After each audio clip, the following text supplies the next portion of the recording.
Okay, baik. Assalamualaikum warahmatullahi wabarakatuh. Rabbi shrah li sadri wa yassir li amri wahlul 'uqdatam min lisani yafqahu qawli. Bertemu kita pada kelas hari ini, iaitu pada kelas fiqhul ayat dalam subjek hifzul Quran, tingkatan 1 pada juzuk yang ke-30. Juzuk 30 ini juga kita kenali dengan juzuk amal lah, yang mana juzuk 30 ini ada terbahagi kepada 3 yang banyak Allah khabarkan kepada kita, iaitu yang pertama, surah ini pada juzuk 30 ini mengandungi 37 surah pendek-pendek yang majoritinya turun fasa 2, iaitu awal Makkiyah, yang mana pertembungan lisan antara Rasulullah SAW dengan pemimpin Quraisy. Yang kedua,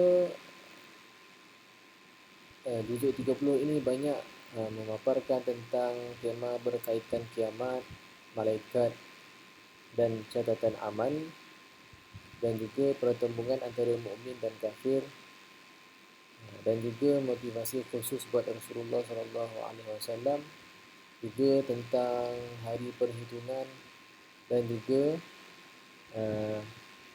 tentang sirah dakwah Rasulullah SAW.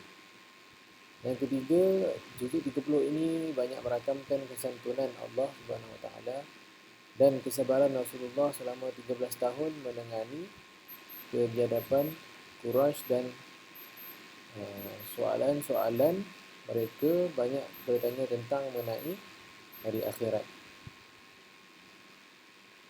Okey, untuk PDF dan slideshow ini sudah dapat daripada Tadabbur Center, mana kamu semua boleh beli ataupun kamu boleh dapatkan di Tadabbur Center, yang mana mereka mengeluarkan isi-isi penting dalam keseluruhan 30 juzuk Al-Quran. Jadi hari ini kita bermula dengan surah An-Naba. Mari kita lihat apa itu surah An-Naba. Apa maksud surah An-Naba? Surah An-Naba adalah bermaksud berita penting. Okey, di manakah surah An-Naba ini diturunkan? Surah An-Naba ini diturunkan di Mekah, yang juga dinamakan juga dengan surah Makkiyah. Surah An-Naba ini adalah surah yang ke-78 dan mengandungi 40 ayat. Okay, kita tengok juga yang pertama tentang tema surah An-Naba. Tema surah ini berkaitan tentang penetapan kejadian hari kebangkitan. Yang kedua, perkhabaran tentang bukti-bukti kuasa Allah Subhanahu Wa Taala dan bukti hari kebangkitan. Hari kebangkitan ni hari kiamat ya. Okay. Yang ketiga, berkaitan tentang semua perkara tertulis dalam buku catatan amal. Tengok ayat ke-29. Ketika ayat yang ke-29, Allah rakamkan dalam Quran, a'udzubillahi minasyaitonirrajim, wa kulla syai'in ahsaynahu kitaba, yang bermaksud dan tiap-tiap sesuatu daripada bawaan hidupnya telah kami hitung secara bertulis. Apakah maksud ayat ini? Apakah maksud ayat tersebut? Allah mengatakan bahawa setiap apa yang kita lakukan di dunia ini, yang mana amal kebaikan ataupun amal kejahatan yang telah kita lakukan, semuanya tertulis dan akan dihitung pada hari akhirat. Pada hari akhirat kelak. Okay, baik. Kemudian kita tengok ada tak asbabun nuzul pada dalam surah An-Naba. Untuk asbabun nuzul, Ustaz menggunakan buku ni. Okay, buku ni buku Asbabun Nuzul, karya Dr. Zulkifli Muhammad Yusof, pensyarah daripada Jabatan Pengajian Islam di Muslim Malaya. Dia ada satu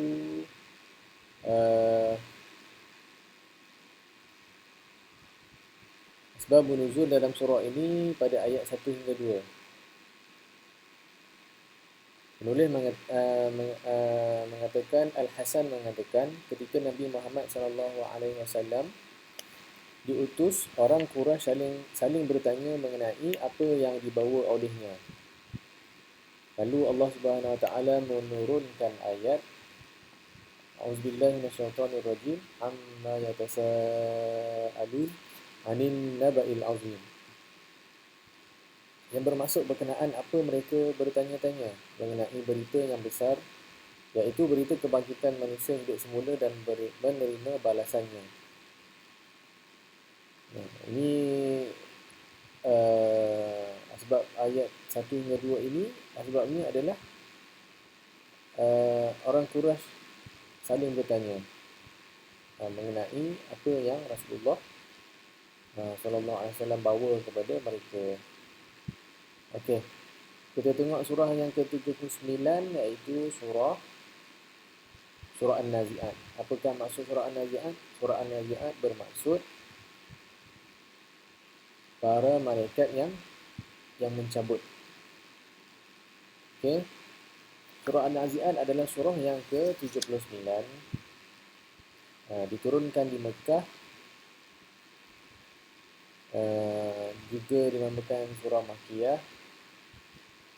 Dan surah ini mempunyai 46 ayat. 46 ayat. Dan kita tengok apakah tema surah An-Nazi'at ini. Surah An-Nazi'at temanya adalah tentang peringatan situasi hari kiamat. Dalam surah ini banyak gambaran-gambaran daripada Allah Subhanahu Wa Taala tentang situasi hari kiamat. Yang kedua, memaparkan dua situasi manusia. Yang pertama, berdebar ketakutan dan pandangan yang tertunduk gerun. Ini gambaran kita pada hari kiamat lah. Seluruh manusia berdebar ketakutan dan pandangan kita tertunduk gerun sebab menyaksikan keagungan Allah Subhanahu Wa Taala. Kita takut sebab apa? Takut sebab kita nak menuju ke mana? Ke syurga ataupun ke neraka. Takut tentang juga amalan kita, adakah amalan kita banyak yang baik ataupun adakah amalan kita banyak amalan yang jahat. Yang ketiga, manusia akan dapat mengingati semua amal yang pernah dilakukan. Kita tengok ada ditekankan pada ayat yang ke-35 yang berbunyi, A'udzubillahi minasyaitonirrajim, yauma yatadzakkarul insanu ma sa'a. Ayat ini bermaksud iaitu pada hari ketika itu manusia baru teringat akan apa yang telah dilakukannya. Ayat ini jelas menunjukkan bahawa pada hari kiamat nanti kita akan dapat ingat apa sahaja amal kebaikan yang telah kita lakukan. Kalau kita melakukan banyak amal kejahatan, maka waktu itu kita akan rasa menyesal. Waktu itu kita akan rasa menyesal. Kemudian kita tengok ayat 40. Ayat 40. Wa amma man khafa maqama rabbih wa nahan nafsa 'anil hawa. Yang bermaksud bagi orang-orang yang takut akan kebesaran Tuhannya dan menahan diri daripada keinginan hawa nafsunya. Allah sambung lagi, fa innal jannata hiyal ma'wa, maka syurgalah tempat tinggalnya. Okey. Kemudian kita tengok pula pada surah An-Nazi'at ini ada tak tentang asbabun nuzul. Okey, ada beberapa asbabun nuzul dalam surah An-Nazi'at ini. Yang pertama asbabun nuzul pada ayat 12. Ayat 12, a'udzubillahi minasyaitonirrajim, yaquluna inna lamarduduna fil hafirah. Yang bermaksud mereka ingkar berkata, sesungguhnya kita akan dikembalikan hidup seperti keadaan di dunia semula. Ini yang orang ingkar bertanya lah. Adakah kita lepas kita mati, kita dihidupkan seperti keadaan di dunia semula? Ayat ini diceritakan oleh Muhammad bin Ka'ab mengatakan, ketika turun ayat 10 ini, orang kafir Quraisy berkata, sekiranya kita akan dihidupkan selepas mati, pasti kita akan rugi. Kemudian Allah menjawab, qalu tilka idzan qarratun khasirah. Mereka berkata lagi secara mengejek, sekiranya berlaku yang demikian, sudah tentu kembalinya kita, yakni hidup semula, itu satu perkara yang merugikan. Maknanya mereka tidak percaya tentang hari kiamat lah. Dia kata pasti kita rugi. Lepas kita mati, kita dihidupkan semula. Itu dia kata. Mereka kata apa? Mereka mengatakan benda itu adalah satu kerugian. Okey, baik. Ayat asbabun nuzul yang kedua adalah ayat 42 hingga 46. Apakah ayat tersebut? Apakah asbabun nuzul ayat tersebut? Aisyah mengatakan dahulu Rasulullah SAW selalu ditanya dan selalu disebutkan mengenai hari kiamat sehingga Allah Subhanahu Wa Taala menurunkan ayat. Rasulullah ni selalu ditanya tentang hari kiamat sehingga Allah menurunkan ayat, a'udzubillahi minasyaitonirrajim, yas'alunaka 'anis sa'ati ayyana mursaha fima anta min dzikraha ila rabbika muntahaha innama anta munziru man yakhshaha ka'annahum yawma yarawnaha lam yalbasu illa 'ashiyatan aw duhaha. Yang bermaksud, orang kafir bertanya kepada kamu, wahai Muhammad, berkenaan hari kebangkitan. Bilakah terjadinya? Siapakah kamu sehingga dapat menyebutkan waktunya? Kepada Tuhanmu dikembalikan kesudahannya. Kamu hanya memberi peringatan untuk siapa yang takut kepadanya hari kebangkitan. Pada hari mereka melihat hari kebangkitan itu, mereka berasa seakan tidak tinggal di dunia melainkan sebentar, di waktu petang ataupun pagi. Kata-kata ini mereka ucapkan sebagai ejekan sahaja, bukan kerana mereka percaya akan hari kebangkitan.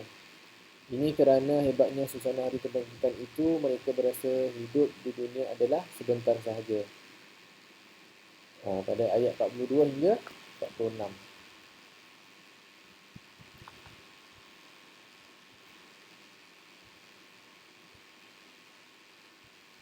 Apakah maksud ayat tersebut? Ayat 42. Yas'alunaka 'anis sa'ati ayyana mursaha. Mereka orang kafir bertanya kepada Muhammad tentang hari kiamat, bilakah terjadi. Kemudian dia tanya lagi, untuk apa engkau perlu menjawab? Kemudian ayat 44, kepada Tuhanmu kesudahannya. Ayat 45, engkau hanyalah pemberi peringatan, iaitu Muhammad, bagi siapa yang takut kepada hari kiamat. Kemudian ayat ke-46, pada hari mereka melihat kiamat itu kerana suasananya hebat, mereka berasa sebentar saja seolah-olah tinggal di dunia pada waktu petang atau pagi hari.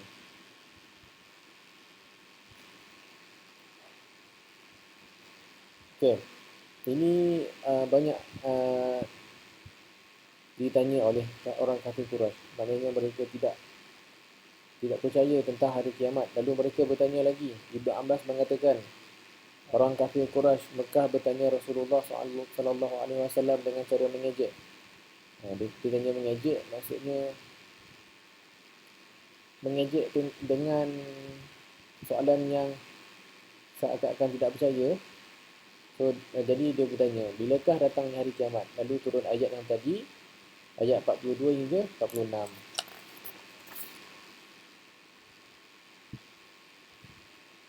Ini dinukilkan oleh As-Suyuti dalam Dur Al-Manzur dan juga dalam Lubab An-Nuqul. Okay, baik. Kita teruskan pada surah yang ke-80 iaitu surah Abasa. Apakah maksud surah Abasa? Surah Abasa adalah bermaksud bermasam muka. Surah Abasa diturunkan di Mekah, juga dikenali dengan surah Makkiyah. Surah ini adalah surah yang ke-80 dan mempunyai 42 ayat. Okey. Kita tengok apakah yang terdapat dalam surah Abasa. Dalam surah Abasa ini temanya adalah tentang hiburan bagi orang yang lemah dalam kalangan orang mukmin. Yang kedua, manusia akan menjadi sangat sibuk di hari akhirat. Yang ketiga, nilai manusia terletak pada keimanan dan keikhlasan, bukan pada pangkat, kebesaran dan kekayaan.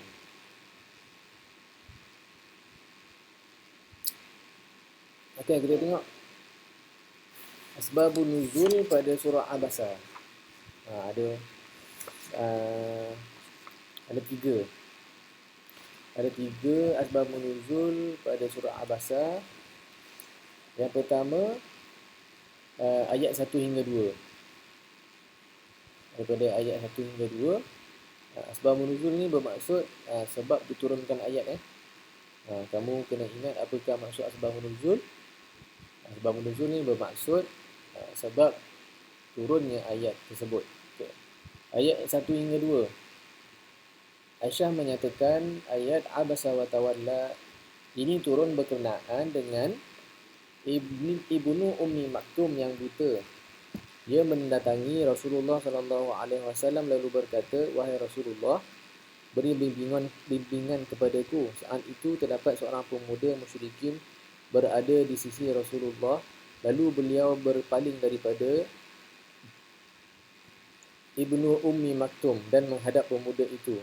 Ibnu Ummi Maktum pun berkata, "Adakah engkau melihat sesuatu yang mengganggu pada apa aku katakan?" Rasulullah SAW menjawab, "Tidak." Kemudian Allah menurunkan ayat Abasa wa Tawalla yang bermaksud dia, iaitu Muhammad, bermasam muka dan berpaling. Okey, ada riwayat lain menyatakan Ibnu Abbas menyatakan ketika Rasulullah SAW sedang bercakap dengan Utbah bin Atabah, Abu Jahal bin Hisham dan Al-Abbas bin Abdul Muttalib, beliau selalu berjumpa mereka dan berharap mereka mahu masuk Islam. Saat itu datang kepadanya orang buta yang bernama Abdullah bin Ummi Maktum dan membaca kepada Rasulullah SAW satu ayat daripada Al-Quran. Kemudian dia berkata, "Wahai Rasulullah, ajarkan apa yang diajarkan oleh Tuhanmu." Rasulullah SAW berpaling daripadanya dengan bermasam muka, tidak suka dengan pertanyaan lelaki tersebut, dan berpaling kepada pemuda musyrikin itu. Selepas Rasulullah SAW habis bercakap dengan mereka dan kembali kepada keluarganya, Allah Subhanahu Wa Taala menahan sebahagian penglihatannya sehingga mengangguk-anggukkan kepalanya. Kemudian Allah Subhanahu Wa Taala menurunkan ayat Abasa wa Tawalla an ja'ahul a'ma wa ma yudrika la'allahu yazakka aw yadhakkaru fatanfa'ahu dzikra. Yang bermaksud dia, yakni Muhammad, bermuka masam dan berpaling. Ini kerana datang orang buta kepadanya. Tahukah kamu barangkali dia ingin membersihkan dirinya daripada dosa atau dia ingin mendapatkan pengajaran, lalu pengajaran itu memberi manfaat kepadanya. Ketika ayat ini turun, Rasulullah SAW memuliakannya dan bercakap dengannya dengan mengatakan, "Apakah hajatmu dan adakah engkau inginkan sesuatu?" Apabila lelaki itu beredar, Rasulullah SAW masih bertanya, "Apakah engkau masih mempunyai hajat?" Hal ini berlaku ketika Allah Subhanahu Wa Taala menurunkan ayat "Amma man istaghna fa anta lahu tasadda wa ma 'alayka alla yazakka." Yang bermaksud, adapun orang yang berasa dirinya serba cukup, kamu melayaninya padahal tidak ada celaan atasmu sekiranya dia tidak membersihkan diri beriman. Ini merujuk kepada pembesar-pembesar Quraisy yang sedang dihadapi Rasulullah, yang diharapkannya dapat memeluk Islam. Panjang dia punya sebab menurut ayat 1 hingga 2. Kemudian ayat yang ke-17. Ayat yang ke-17 ada asbabun nuzul pada ayat Qutilal insanu ma akfarah. Bermaksud binasa manusia alangkah amat kekafirannya. Ikrimah mengatakan ayat ini turun berkenaan Utbah bin Abi Lahab ketika dia bertanya, "Aku kufur kepada Tuhan bintang ketika terbenam."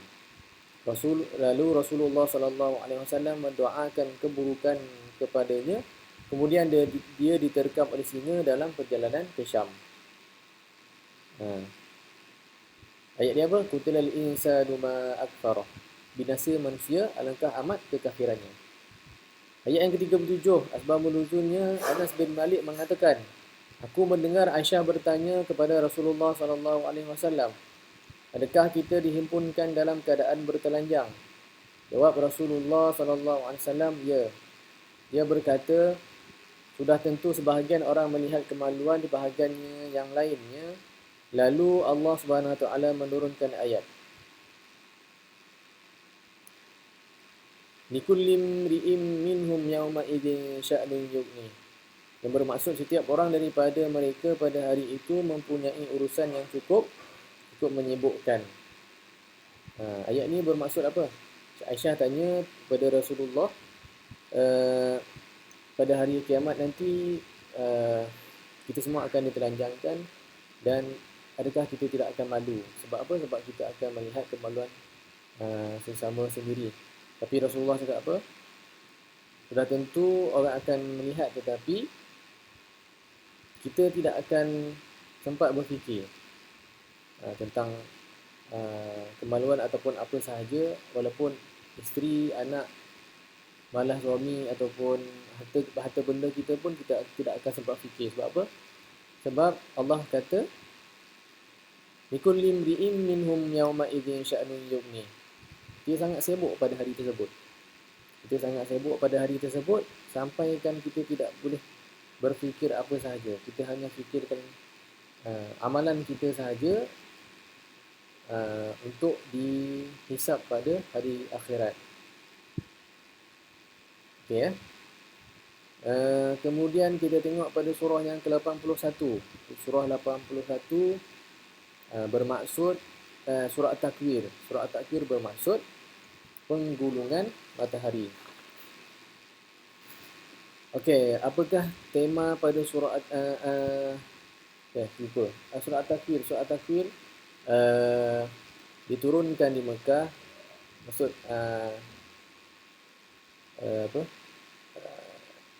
dinamakan juga surah Makkiyah.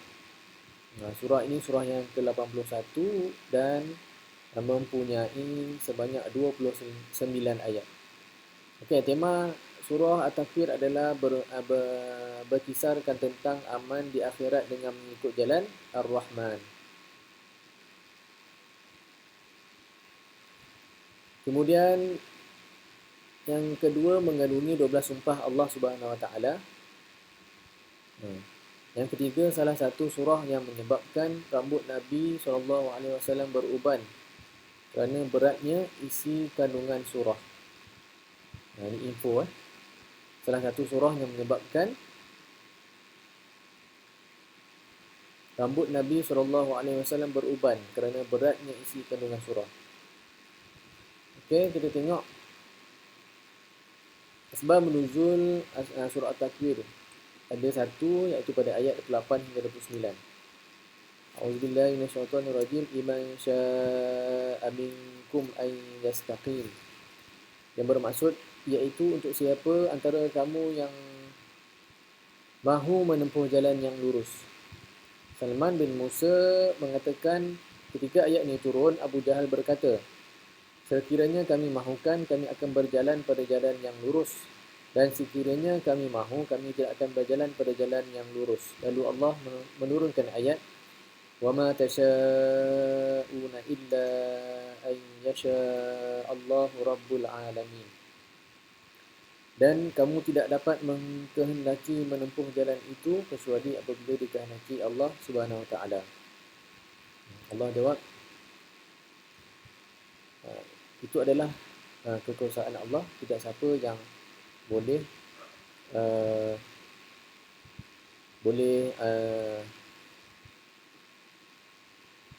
melangkau kuasa Allah, dan dia adalah maha berkuasa kepada seluruh alam, iaitu Tuhan semesta alam. Ayyasha Allahu Rabbul Alamin. Okey, kita tengok ada 12 sumpah Allah Subhanahu Wa Taala.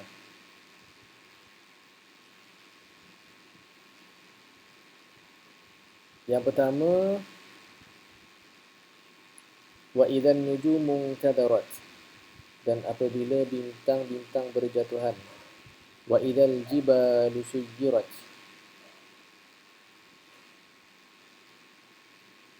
wa idzal jibal, al-jibal maksudnya gunung, suyirat bermaksud dihancurkan. Wa idzal jibalu suyirat. Yang ketiga, dan apabila unta-unta yang bunting ditinggalkan, tidak terurus. Wa idzal asharu attilat. Pertama, yang kedua, yang ketiga, yang pertama, yang kedua, yang ketiga, yang keempat, wa idzal wuhush husyirat.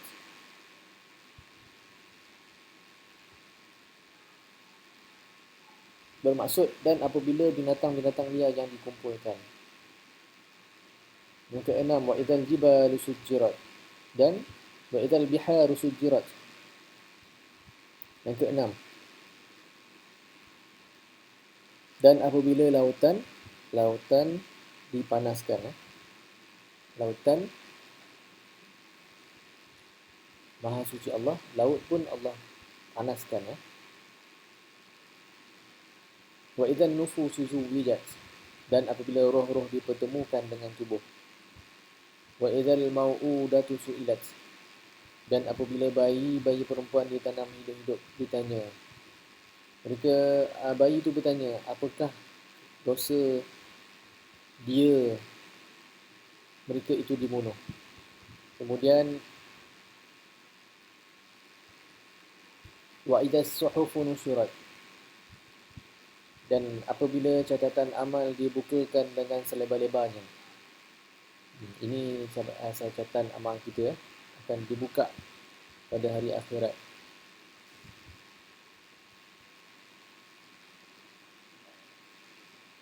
Wa idzas samaa'u kushitat, dan apabila langit dilenyapkan. Langit Allah lenyapkan, dan kemudian wa idzal jahimu su'irat, dan apabila neraka jahim dinyalakan. Wa idzal jannatu uzlifat, dan apabila syurga didekatkan. Alimat nafsum ma ahdarat. Setiap orang akan mengetahui apa yang telah dilakukannya. Allah bersumpah lagi, fala uqsimu bil khunnas, aku bersumpah demi bintang-bintang. Al-jawaril kunnas, yang beredar dan terbenam. Wal laili idza as'as,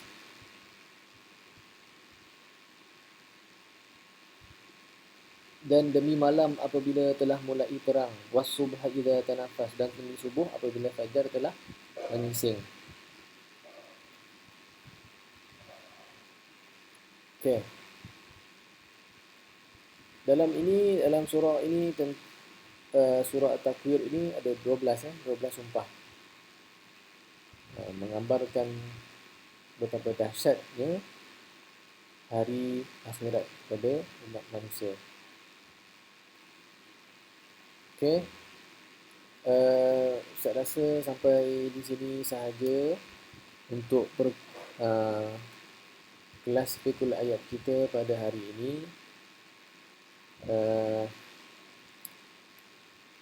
Untuk surah yang selepas ini adalah surah Al-Infitar. Jadi selepas ini saya akan berkongsi bermula pada surah Al-Infitar sehingga surah-surah yang lain yang Ustaz rasa sesuai dengan masa yang sesuai untuk uh,